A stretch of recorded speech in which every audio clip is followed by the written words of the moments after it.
I'm Lei. I'm the ECD of Flow Philippines, and this is our spanking brand new fresh logo. Okay, so it's the Sari Manok, which is a symbol of bounty and good fortune, and we felt that it really represented us as a country.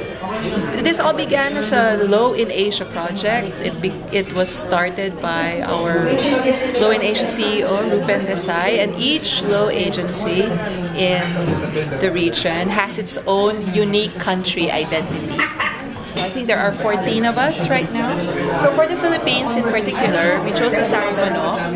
And inside the Sari Manok, you also have various graphic elements that are very Filipino.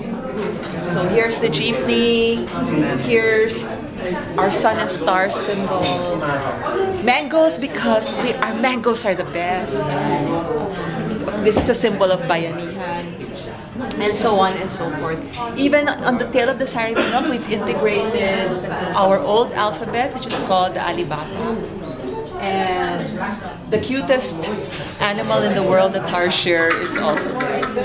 So I think overall, what we wanted to express with this logo was how